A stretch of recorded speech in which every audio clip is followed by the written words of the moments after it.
Down there, too. The new arrest in the Boston terror attack. Now, what can investigators learn from the friends of Dzhokhar Tsarnaev?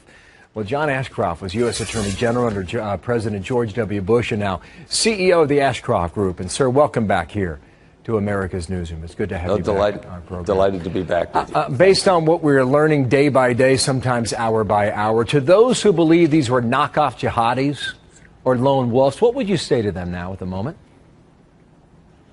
Well, it's always too soon to conclude that, and the big risk is that if they were acting in concert with others or were getting assistance from others or were connected to others, that's where we have additional jeopardy of something else happening somewhere else.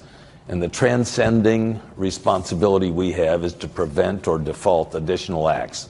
So what's going on now, and what should be going on, and I'm sure is, that the communications, the connections, the various things that would relate to these individuals are being examined, mapped, and explored. There's a process sometimes called link analysis, where you're finding out who they were talking to, who they were related to, what kinds of things they'd been doing, to learn whether they're part of something bigger, whether there were other participants that escaped the city, a wide variety of things that might well be learned, including whether bomb-making materials or bomb-making instructions were somehow shared, and whether, if they were shared, whether they were transmitted to the terrorists who committed the acts in Boston, or whether they were somehow related in developing the technical capacity to assemble the bombs and detonate them. Yeah, on that front, I don't know if the circle has widened yet, but at least after the bombings, the circle certainly has widened.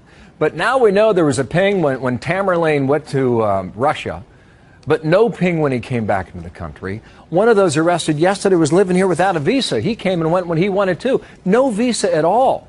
And you know the debates we've had over the past 12 years since September 11th. Now, with regard to the widow, the wife now, she has not been taken into custody. She's not been Mirandized. Would you expect that? Or do you allow her to continue with her life in order not to squeeze her, hoping you get some information out of her very soon? What is your view on that? Well, there are a whole variety of questions like this. They're all important to ask, and it may take a while to answer them.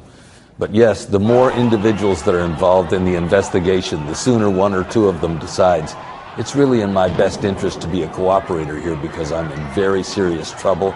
I want to minimize the extent to which my whole life is committed to being incarcerated, detained, and so maybe I had better begin to speak. And if one begins to speak, the lawyers for the others are likely to say, you know, that individual is trying to minimize his responsibility, and at your expense, or you're in big trouble, perhaps you should be talking.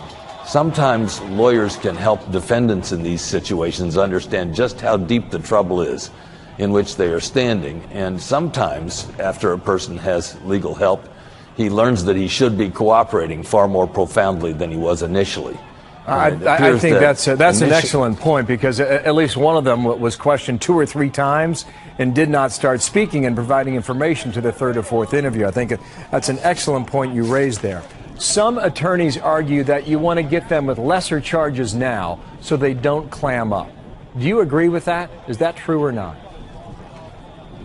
Well, I don't think this examination or investigation is over. These charges are serious charges, but they're less than 10-year maximums. I think the obstruction charge is about a 5-year maximum, and the other charges, well, they're not the very serious, but assisting and aiding in the commission of terror and is a kind of charge where they're very serious and significant extended penalties.